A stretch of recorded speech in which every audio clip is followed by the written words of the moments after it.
ये ये भी हो गया था। ये भी हो गया। ये भी हो गया था। ये भी हो गया। ये ये भी हो गया। ये वाला। हाँ जी, ये भी हो गया था। ये वाला। ये वाला नहीं करा हमने। अच्छा। हाँ, ये एरर वाला ना, इसका स्क्रीनशॉट लो।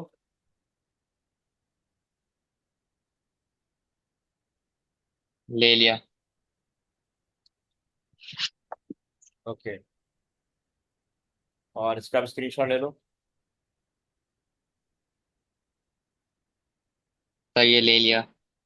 इसको तो ट्राई करो, मैं 2 मिनट में आता हूँ, ठीक है। अच्छा। मैं 2 मिनट में आ रहा हूँ, आप इसको ट्राई करें, फाइंड आउट करें कि दो सिंटेक्स एरर कौन से हैं और अदर एरर कौन से हैं। 3 मार्क्स। सही है। और सुनो, ये तुम्हारा पेपर June 24 वाला पेपर है। Okay okay. पेपर 22।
अभी कर लिया आपने?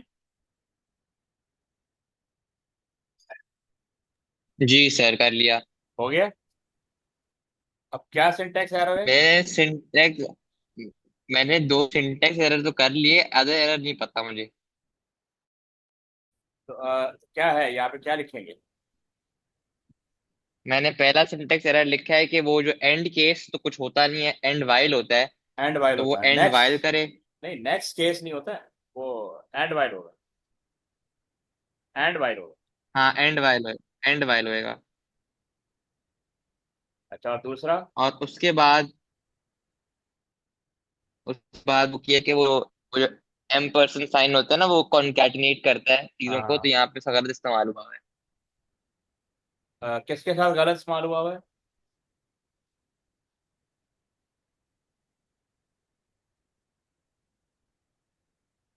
क्वेश्चन के साथ, वो जो लिखा है ना वहाँ पे उसमें। हाँ, तो उसका रीजन देना होगा ना कि गलत क्या है।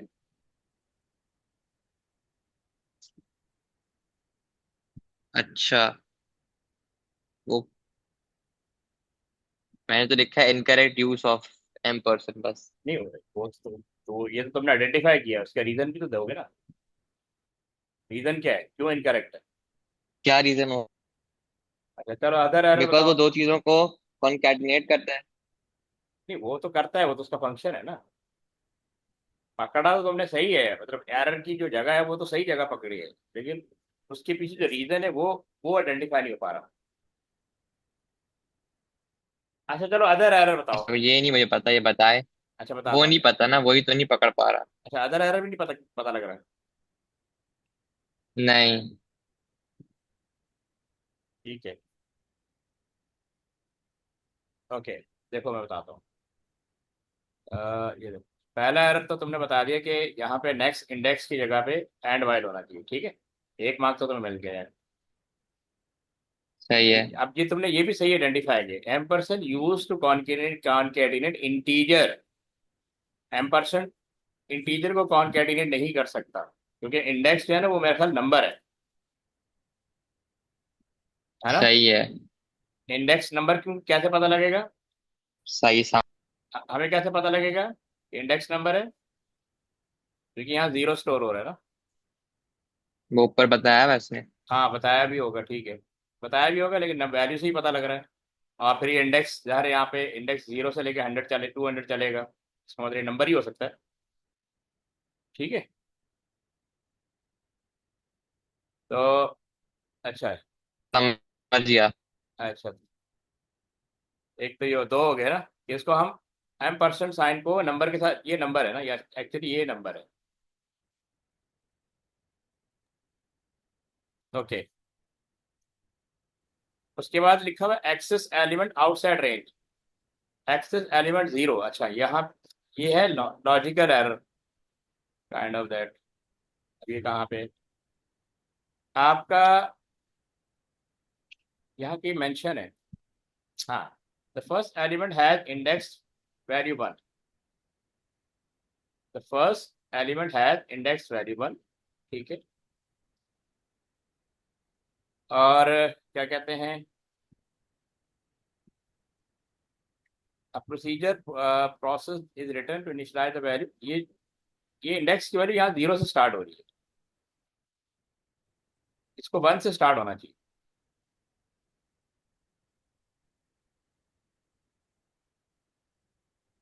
इंडेक्स की वैल्यू यहाँ 1 दिखा रहा है, और यहाँ इंडेक्स यहाँ 0 स्टोर हो रहा है। समझ आया? तो उसने। यहाँ पे कह रहे हैं इंडेक्स की हाँ वैल्यू ये। 1 है, और हाँ यहाँ कह अच्छा, रहे हैं यहाँ जीरो ये स्टोर। स्मार्ट मूव, स्मार्ट करा है इन्होंने, हाँ, चालाकी। बिल्कुल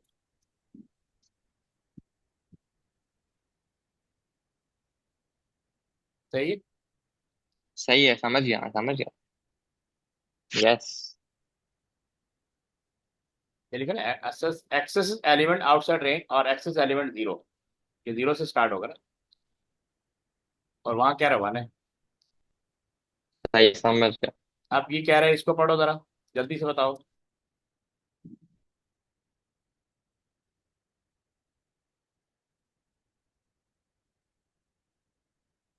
स्टेटमेंट कोड नॉट नीडेड।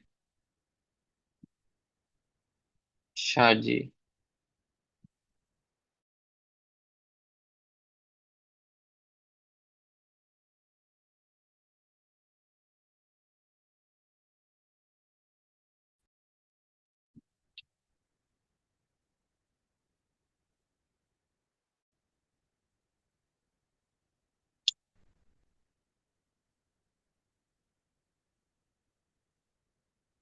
जो चीज नहीं नीडेड वो होगी नेक्स्ट इंडेक्स।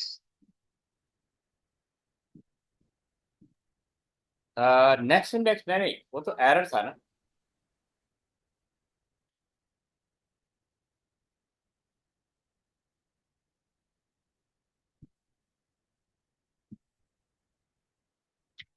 तो कौन सी स्टेटमेंट है कि वो नहीं जरूरत है यहाँ पे? ये अपर लोअर वाली। सोचो सोचो जरा।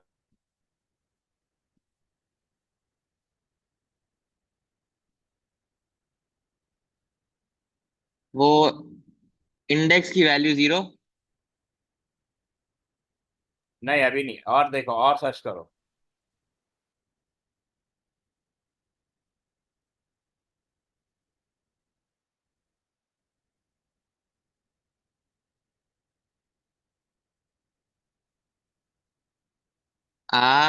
समझ गया, समझ गया।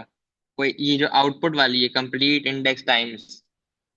कंप्लीट इंडेक्स टाइम कहाँ पे? आउटपुट में से तो पहली वाली alarm output completed index concatenation ये टाइम वाली।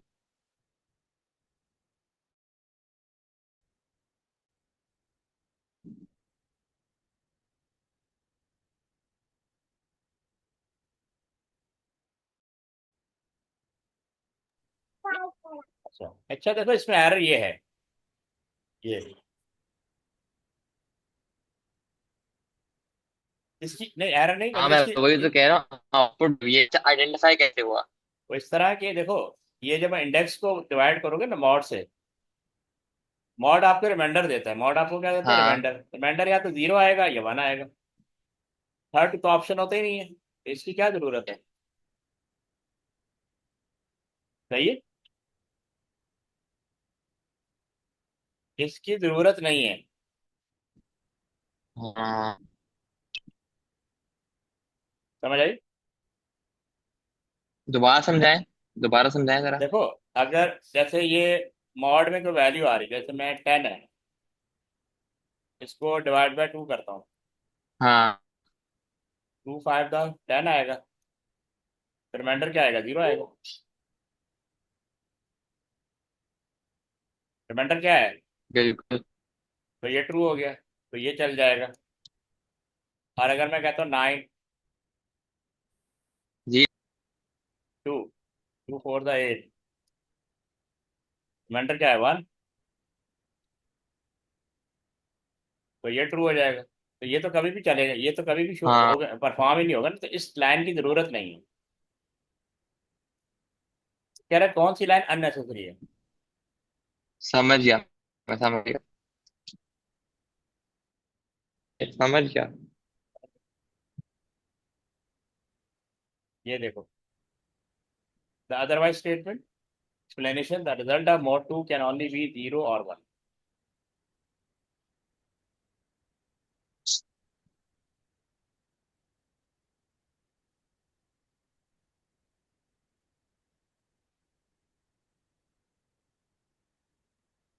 अब इसका देखो सही जरा। है सर, समझ गया मैं। अच्छा, आप correcting all syntax error pseudocode and program को टाइप ऑफ एरर अकर्ड।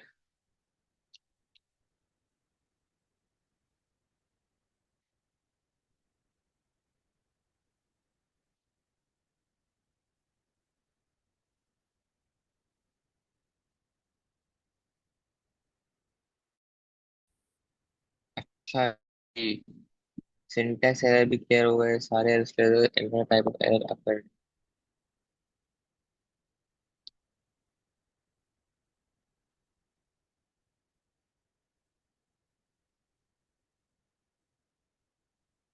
हम्म।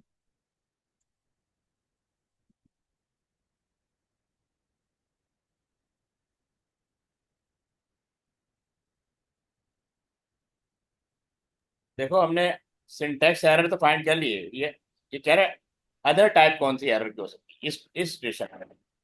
एक तो लॉजिकल एरर होता है ना, एक सिंटैक्स हो गया, एक लॉजिकल, तीसरा एरर कौन सा हाँ, होता है? तीसरा एरर कौन सा होता है?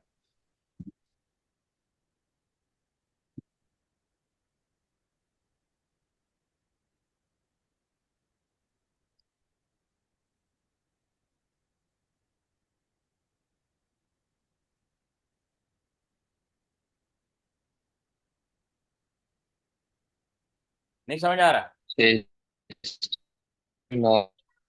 एक हमने ए में पढ़ा, ए वो जो टाइप्स टाइप्स ऑफ एरर पढ़े हैं ना? मेरा। रन टाइम एरर, जो ड्यूरिंग प्रोग्राम एग्जीक्यूशन परफॉर्म हो। हाँ,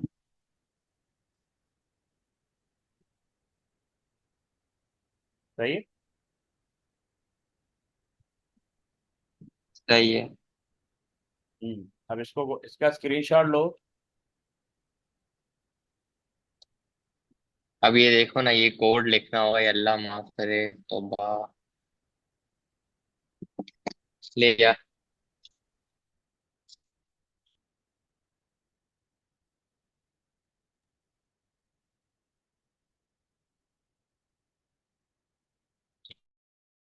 यार,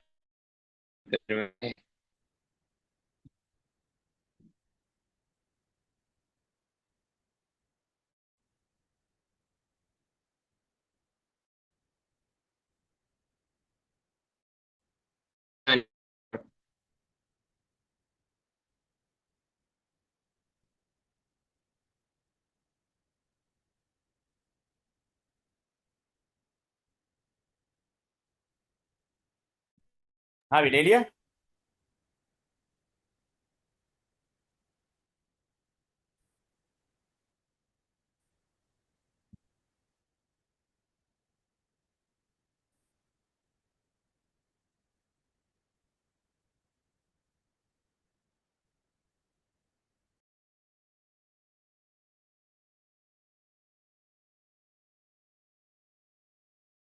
स्क्रीनशॉट ले लिया आपने?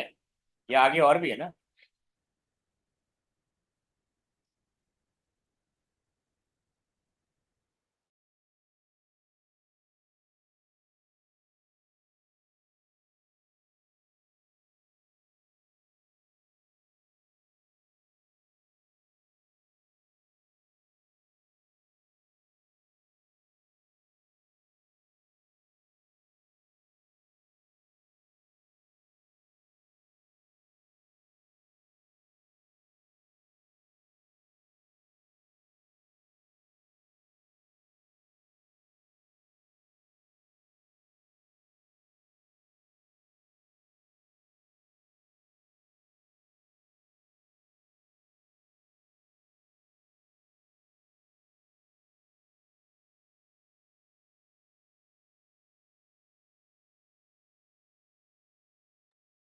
ये स्क्रीनशॉट ले लिया तुमने?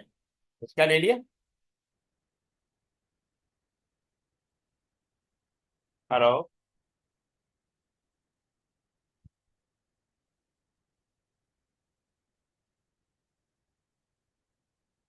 आवाज आ रही?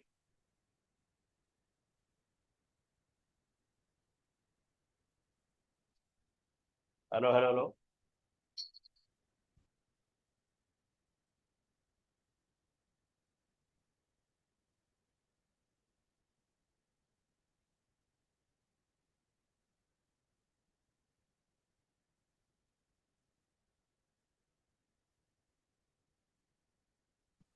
हेलो सर, आवाज आ रही है आपको मेरी? हाँ अब आ रही। ये नेट पता नहीं आज क्या मसला हो गया इसको। अच्छा ये स्क्रीनशॉट ले लिया आपने? जी हाँ जी, ले लिया। के बाद भी है ना ये, हाँ, देख लेता हूँ दोबारा। इसका भी ले लो। ये और ये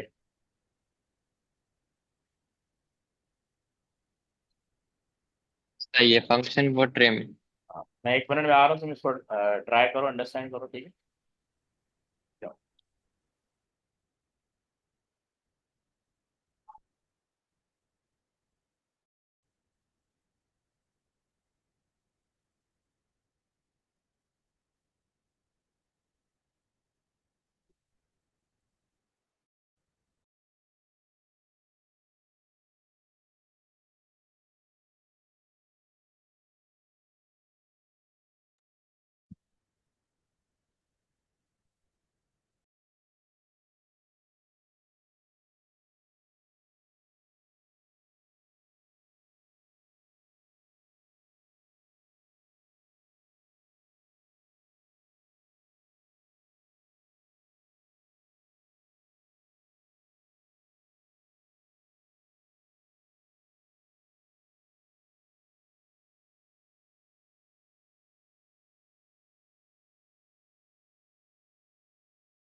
हाँ भी हो जाएगा।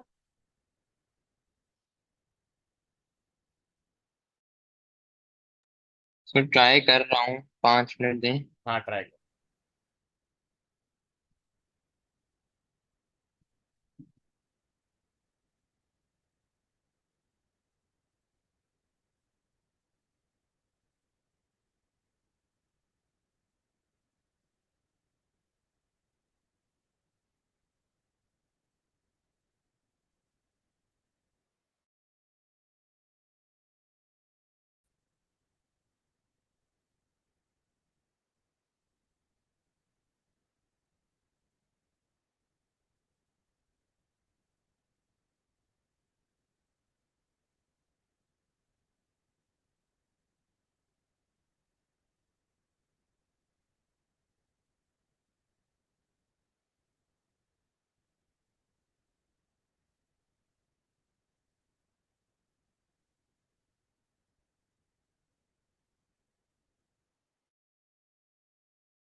हेलो।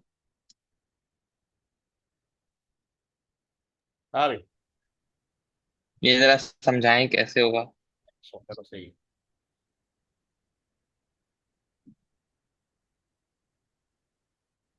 रिक्वायरमेंट पढ़ लिया आपने? हाँ, 6 टोटल 16 होते हैं, उससे ज्यादा लंबा हो सकता नहीं, उससे ज्यादा लंबा होगा तो आप ट्रिम कर दो। ठीक है। और 14 से कम नहीं होने चाहिए। ठीक है। और जब एक वर्ड हटाते हो उसके आगे की स्पेस की जगह वो भी हट जाती है, वो काउंट नहीं होती। ये सब समझ गया हूँ मैं, बस वो ठीक है। करना कैसे ये देखो पहले तो समझाएं कि मुझे याद है, एक कोड आया था। फंक्शन, पहले तो फंक्शन का नाम लिखोगे,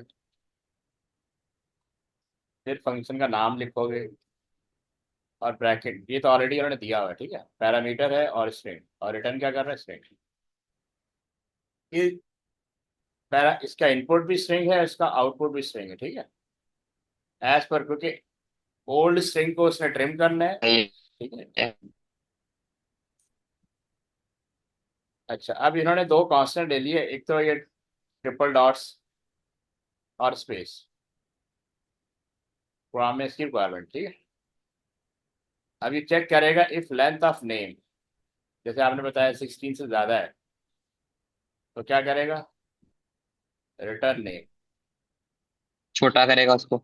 नहीं, अभी तो आगे आएगा ना, अभी तो कह रहा है अगर इससे बड़ा है, सॉरी लेस देन, बड़ा नहीं, मैं पढ़ करेक्ट तो नहीं। If length of name less than equal to 16 then return name, तब तो वैसे एक्सेप्ट कर लेगा ना, तब वो उसको एक्सेप्ट कर लेगा। ट्रिम कब करेगा, जब वो स्ट्रिंग 16 से बड़ी हो। सही है? समझ आई? सही। Otherwise it has to be trim, ये लिखा हुआ है, अदरवाइज इट हैज टू, अगर ये कंडीशन ट्रू है तो ये रिटर्न नेम कर देगा, अगर इसका मतलब ग्रेटर देन 16 है तो इसको ट्रिम करना होगा, और ये पूरा प्रोसेस ट्रिम का लिखा हुआ है। अब लूप चलेगा, लूप पूरी ट्रिम को रीड करेगा, why length of name greater than 13। अब यार स्ट्रिंग पास हुई है यहाँ से, ये पैरामीटर यहाँ से यहाँ पास हुई है, क्योंकि ये कंडीशन रॉन्ग हो गई ना, जैसी कंडीशन रॉन्ग होगी कंट्रोल इधर आ जाएगा लूप के पास। हमें पता है कि ये जो स्ट्रिंग है वो ग्रेटर देन 13 है, तो अब ये स्ट्रिंग की ये दो तीन लाइनें लिखी हुई हैं, ठीक है, इस यहाँ पे इस पर वर्कआउट किया जाएगा। सबसे पहले, अब ये जो फंक्शन है, क्या कहते हैं, वाइल लूप तो काउंट कर लेगा कि जो स्ट्रिंग पास हुई है उसकी लेंथ कितनी है, ठीक है, वो वहां तक वाइल लूप चलेगा जहां तक स्ट्रिंग की लेंथ है। ओके, अगर वो ग्रेटर देन 13 है तो उसको ट्रिम करना होगा, ठीक है, और इतना ट्रिम करना होगा कि वो जो थ्री डॉट है वो प्लेस हो जाए, वो भी ऐड हो जाए, ठीक है ना। अब ये जो लिखा हुआ है, name equal to left of name comma length name -1, अब ये जब हम लूप के अंदर एंटर हो गए तो ये वाला कोड चलेगा। अब इसका क्या मतलब है, ये हमें अंडरस्टैंड करना है। ये यहाँ पे तो लिखा हुआ है स्ट्रिप लास्ट करेक्टर, कैसे हो रहा है कि लेफ्ट साइड से ये स्ट्रिंग को रीड करेगा, लेफ्ट फंक्शन लेफ्ट साइड से रीड करता है, कहाँ तक रीड करेगा, जो उसकी यानी क्या कहते हैं, नेम की जो लेंथ होगी वो लेंथ कैलकुलेट करके देगा, इस स्ट्रिंग की इतनी लेंथ है, उसमें से -1 कर देना है, ठीक है, -1 कर देना है। रिमूव, ये क्या करेगा, रिमूव करेगा last character of the name, ठीक है, remove the last character of the name by taking all but the last character from the string. तो बेसिकली ये लास्ट, क्योंकि जब वो एक्सीड कर जाएगा ना, पीछे देखा था ना, यहाँ पे, अब ये जो है ये फिट नहीं आ रहा था, ठीक है ना, ये यहाँ से स्टार्ट करना था, अब डायरेक्ट इसको फिर ट्रिम करेगा ये लास्ट करेक्टर से।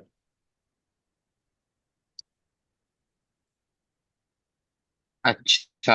हाँ, until right of name comma 1 equal to space, जब तक कि उसको स्पेस ना मिल जाए, ठीक है, उस वक्त तक, जब तक कि उसको स्पेस ना मिल जाए,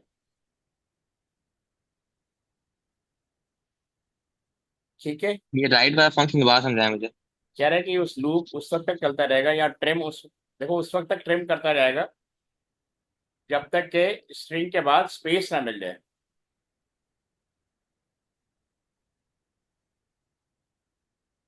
अच्छा। हाँ,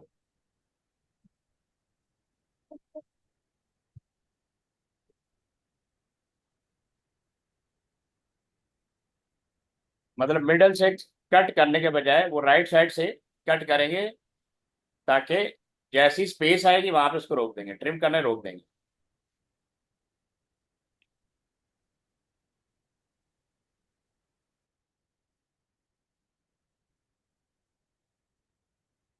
सही है, समझ गया मैं ये।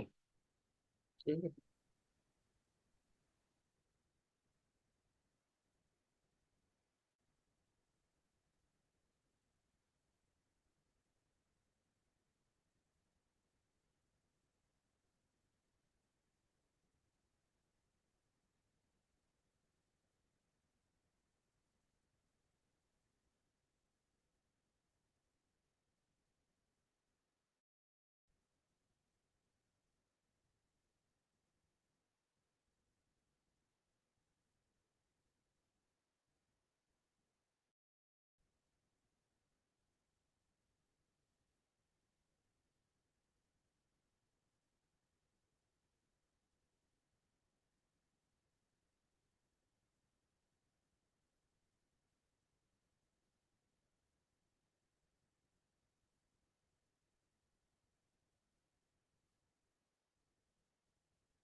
हाँ तुम लिख रहे हो?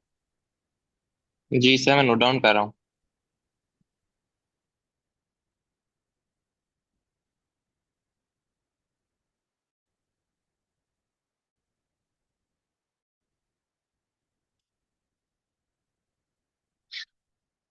कर लिया नोट डाउन। कर लिया? जी। अब ये जो कोड है ये रिमूव कर रहा है स्पेस को। ठीक है। और ये कब तक हाँ। चलेगा? जब तक कि स्पेस ना आ जाए। ठीक है। ट्रिम करते करते स्पेस ना आ जाए तब तक चलेगा।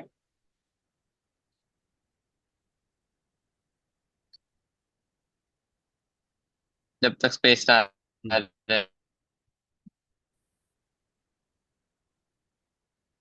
2 मिनट वेट कर।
हाँ हो गया।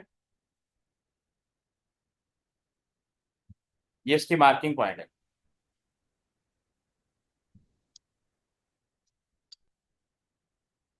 तो ये फंक्शन हेडिंग एंडिंग पैरामीटर के 1 मार्क हो गया।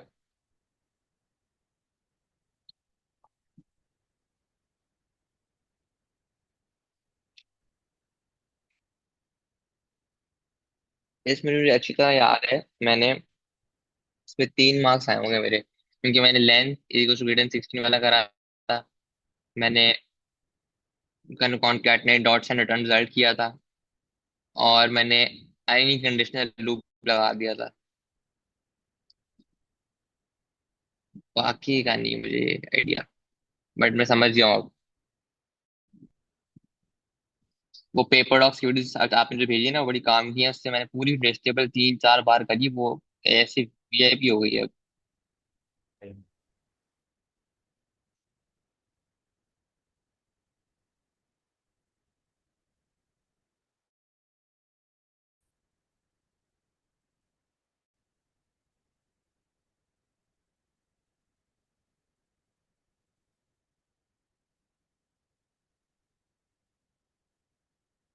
इसको देखो।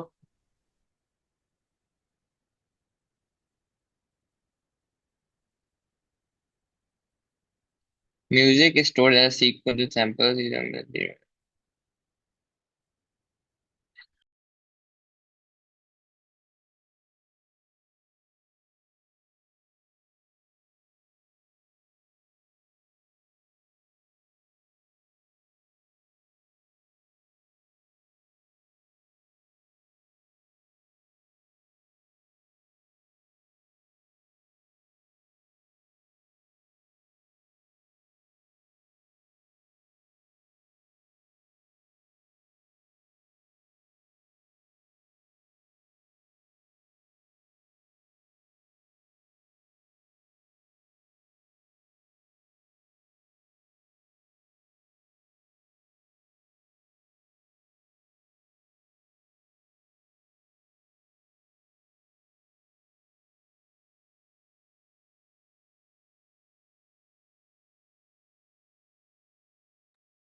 सर ये समझाएं, find drawback of adding leading zero.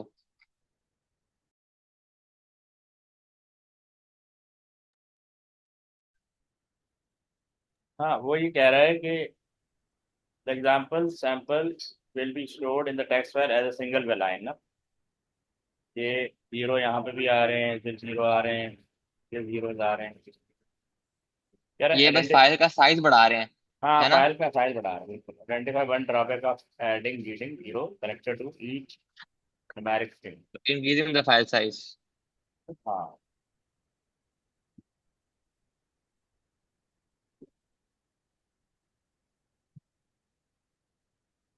यार, मैं तुम्हें इस पेपर भी भेजता हूँ, तुम्हें इसकी वीडियो भी भेजता हूँ। सही है। सही है। ओके।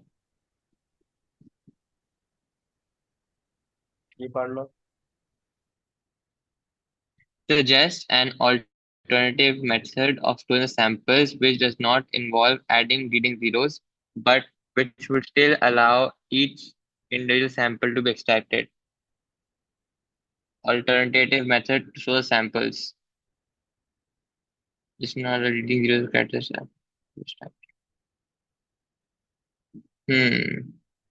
ये बताएं क्या होगा। आरएलई। नहीं, कह रहा है आरएलई कहाँ से आ गया? पेपर वन में suggest an alternative method of storing sample which does not adding leading zero character but which would still allow each individual sample to be secret। यानी अरे है अरे, अरे में। मतलब उनको करेक्टर चाहिए ना। हाँ अरे। अरे करेक्टर नहीं है भाई, अरे तो लिस्ट है। ये कह रहे हैं values are delimited by special character और सेपरेटर कर, यानी वैल्यूज को आपस आपस में अलग करना है किसी स्पेशल करेक्टर से। First character indicate sample length, यानी जो फर्स्ट करेक्टर होगा वो सैंपल लेंथ शो कर रहा होगा।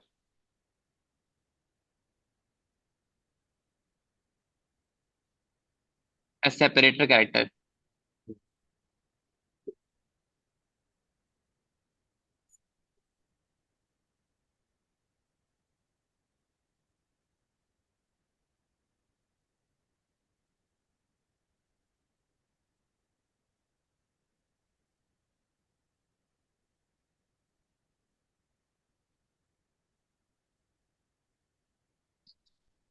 सही है, समझ गया। ये देखो।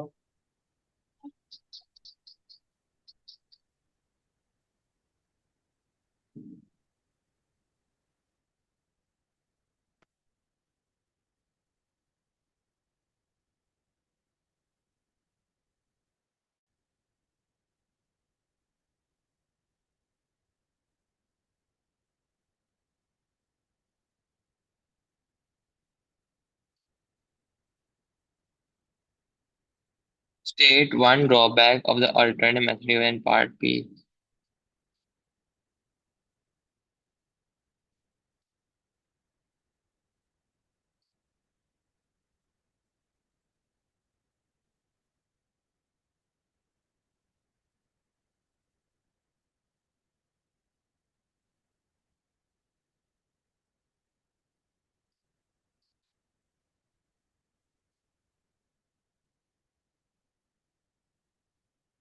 ओवरफ्लो। ओवरफ्लो क्यों? वो जो क्योंकि वो अल्टर, कैरेक्टर का अलग करता है तो कैरेक्टर के इतने इतने बिट्स बन जाएंगे कि वो फिर फिट ही नहीं आएंगे। चलो देखते हैं। The algorithm to store or extract or separate the individual value is more complex। यानी जब डिफरेंट स्पेशल कैरेक्टर ऐड कर दोगे तो एक्सट्रैक्ट करना डिफिकल्ट हो जाएगा। टेक्स लॉन्गर टू एग्जीक्यूट और रन और प्रोसेस किया आएगा। एल्गोरिथम ये नहीं लिखना, मतलब एल्गोरिथम मोर कॉम्प्लिकेटेड, आपने इस तरह लिखा है मतलब। The the algorithm to store or extract or separate the सही है। integer value is more complex.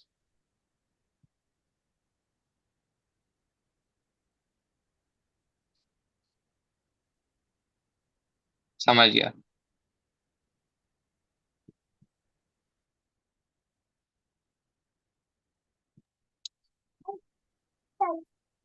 इसका स्क्रीनशॉट लो।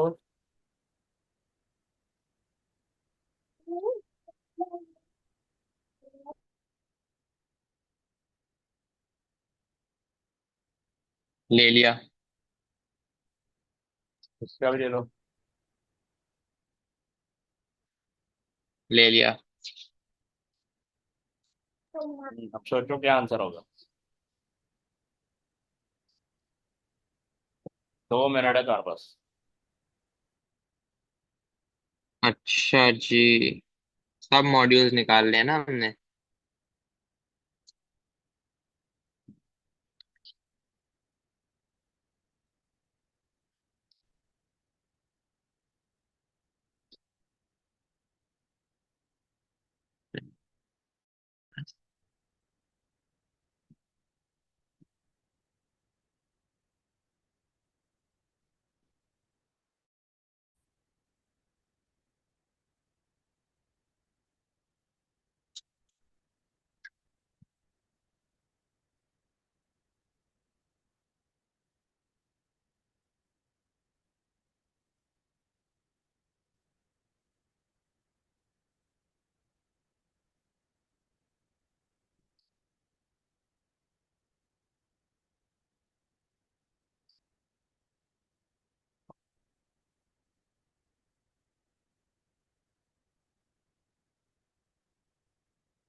पहला सब मॉड्यूल हो सकता है कि एम्प्टी स्पेस आइडेंटिफाई करना। अच्छा। और उसका यूज होगा कि जैसे ही कोई जगह खाली मिलेगी, वो बता देगा उस मेंबर को कि ये स्पेस अवेलेबल है, तो आप ज्वाइन करना चाहेंगे। अच्छा और। और दूसरा हो सकता है वो सेंडिंग मैसेजेस कि this class is now empty, would you like to join. कि अवेलेबल पोजीशन आ गई है तो आपको ज्वाइन ज्वाइन करना है या नहीं करना। तो sending messages to customers clients. और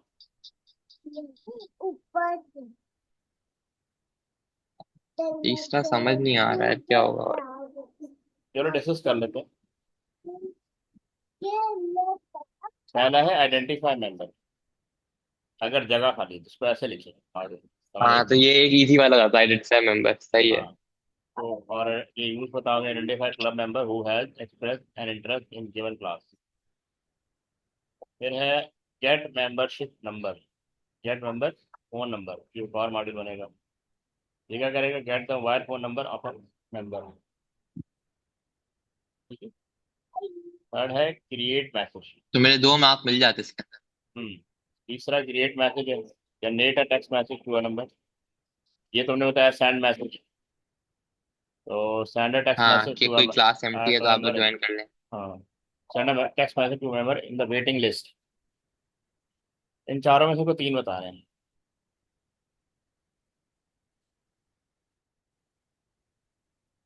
ठीक है। सही है, समझ गया मैं। ये काफी है आज के लिए। ये मैं आपको पेपर ओके। भेज रहा हूँ वीडियो के साथ। ठीक है। तो आपने इसको कंप्लीट कर सही है। लेना। ट्राई करना जितना भी समझ वीडियो भी देख लेना है। सही है। ठीक है। ओके अल्लाह हाफिज़।